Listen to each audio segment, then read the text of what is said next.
નમસ્કાર વિદ્યાર્થી મિત્રો, મારી યુટ્યુબ ચેનલ સંજય પટેલમાં આપ સૌનું હાર્દિક સ્વાગત છે। મિત્રો, આજના વિડીયોની અંદર આપણે ધોરણ 11 વિષય છે હિન્દી, જેનો પાઠ ચોથો કે જેનું નામ છે ચંદ્રશેખર આઝાદ। આ પાઠના સ્વાધ્યાયના પ્રશ્નો અને તેના જવાબો વિશે શીખવાના છીએ। વિદ્યાર્થી મિત્રો, જો તમે મારી ચેનલમાં નવા હોય તો મારી ચેનલને જરૂરથી સબસ્ક્રાઇબ કરો। વિડીયો સારો લાગે તો લાઈક કરો, શેર કરો અને બેલ નોટિફિકેશન ઓન કરો, જેથી મારા આગળના તમામ વિડીયો પણ આપને મળતા રહે।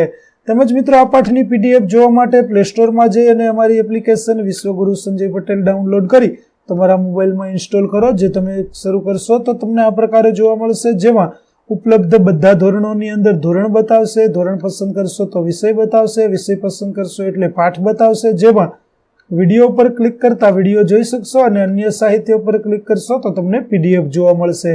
તો આશા રાખું છું અમારી એપ્લિકેશન આપને ગમશે, જરૂર ડાઉનલોડ કરજો। તો ચાલો મિત્રો, હવે શરૂ કરીએ પાઠ 4 चंद्रशेखर आजाद। प्रश्न 1, सही विकल्प चुनकर उत्तर लिखिए। पहला, हृदय की चोट किससे ठीक होती है? तो उत्तर होगा ग, विस्मृति से। दूसरा प्रश्न, चंद्रशेखर आजाद लेखक को क्या कहकर बुलाते थे? तो उत्तर होगा भैया कहकर। तीसरा प्रश्न, लेखक ने चंद्रशेखर आजाद के मन को किसके समान बताया है? तो उत्तर होगा ग, मक्खन सदृश कोमल। चौथा प्रश्न, चंद्रशेखर आजाद के लिए दया का दूसरा नाम क्या था? तो उत्तर होगा ख, कायरता। पांचवा, लेखक के मतानुसार क्रांतिकारी लोग कैसे होते थे? तो उत्तर होगा क, वचन के कृपण व मंतव्य के बड़े गोप्य। प्रश्न 2, एक एक वाक्य में उत्तर दीजिए। पहला प्रश्न, स्मृति की तीव्रता कैसे प्राप्त होती है? तो स्मृति की तीव्रता शास्त्रों के अनुशीलन और पुस्तकों के स्वाध्याय से प्राप्त होती है। दूसरा प्रश्न, विस्मृति का वरदान कैसे मिलता है?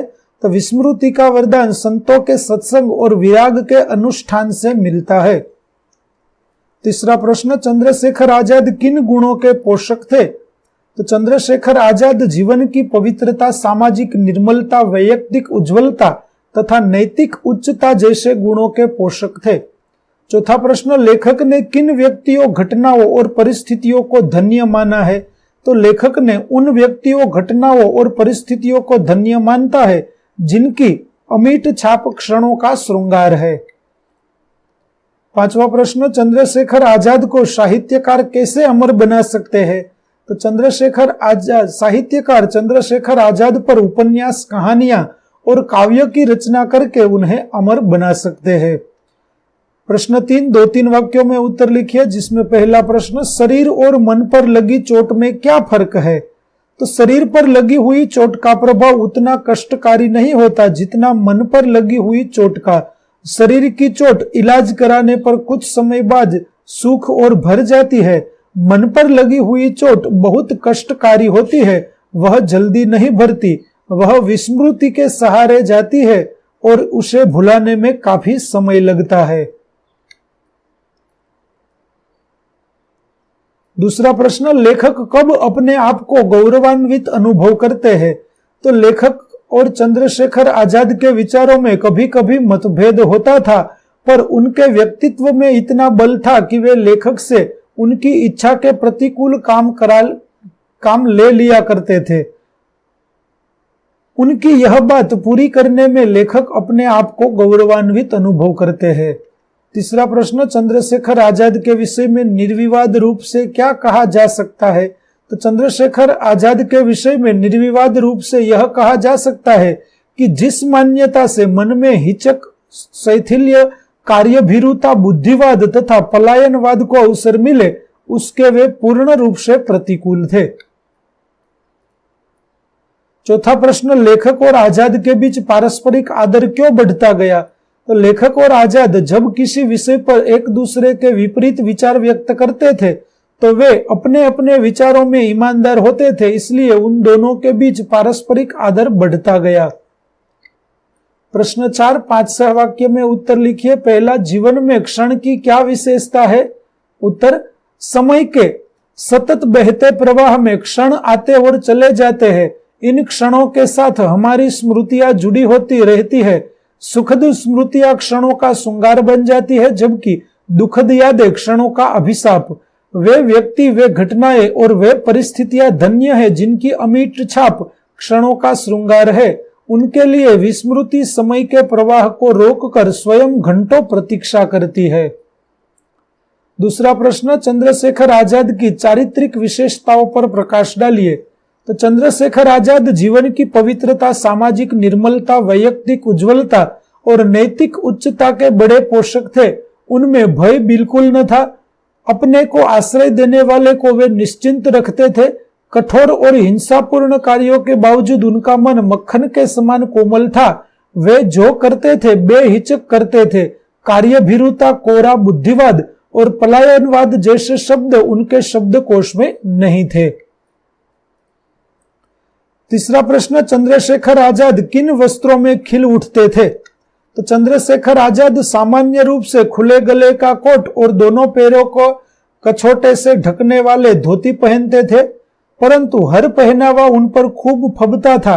कलंगीदार पंजाबी पगड़ी में वे जितने अच्छे लगते थे उतने ही अच्छे खदर के कुर्ते और बंगाली धोती में लगते थे। वे सूट और हैट में भी खूब जचते थे। पूरे बंगाली परिधान में भी वे आकर्षक लगते थे। इस प्रकार वे प्रत्येक प्रकार के वस्त्रों में खिलते थे। चौथा प्रश्न, चंद्रशेखर आजाद की कार्य प्रणाली के विषय में लेखक क्या कहते हैं? चंद्रशेखर आजाद क्रांतिकारी थे। लेखक कहते हैं कि क्रांतिकारियों की तरह चंद्रशेखर की कमर में भी 2 माउजर पिस्तौल और कंधे पर कारतूस की पेटी रहती थी। उन्हें विश्वास था कि जीते जी उन्हें कोई पकड़ नहीं सकता था। अपने आश्रयदाता को वे हमेशा निश्चिंत रखते थे। उन्होंने स्पष्ट कह रखा था कि 4 घर दूर पहुंचकर ही वे तमंचा बताएंगे ताकि उनके आश्रयदाता पर कोई आपत्ति न आ सके। उनके कार्यों की शोभा मुखरता और वाणी की शोभा मौन थी। उनकी सार्वजनिक कार्य पद्धति में दया का दूसरा नाम कायरता और क्षमा का दूसरा नाम आपत्ति था। प्रश्न 5, आशय स्पष्ट कीजिए। क, विस्मृति के न रहने पर जीवन कोढ़ की खाज हो जाएगा। तो विस्मृति मनुष्य को ईश्वर की ओर से प्राप्त अमूल्य वरदान है। मनुष्य के जीवन में तरह तरह की कष्टकारी घटनाएं घटती रहती है। ये घटनाएं कुछ समय तक मनुष्य के मन मस्तिष्क पर छाई रहती है, पर ज्यों-ज्यों समय बीत जाता है त्यों-त्यों उनका प्रभाव कम होता जाता है। एक समय ऐसा आता है जब ये उसके मन मस्तिष्क से उतर जाती है और मनुष्य हल्का महसूस करने लगता है। यह प्रक्रिया स्वाभाविक रूप से प्रत्येक मनुष्य के जीवन में होती है। मनुष्य को प्रकृति का यह अनुपम वरदान है। यदि ऐसा न होता तो मनुष्य इन घटनाओं को हमेशा याद करते हुए कूदता रहता और उसका जीवन नरक बन जाता। उसे कभी कुछ करने के बारे में सूझता ही नहीं। दूसरा है, भूलना एक महान गुण है। प्रकृति ने मनुष्य को याद रखने और भूलने जैसी 2 विलक्षण शक्तियां प्रदान की है।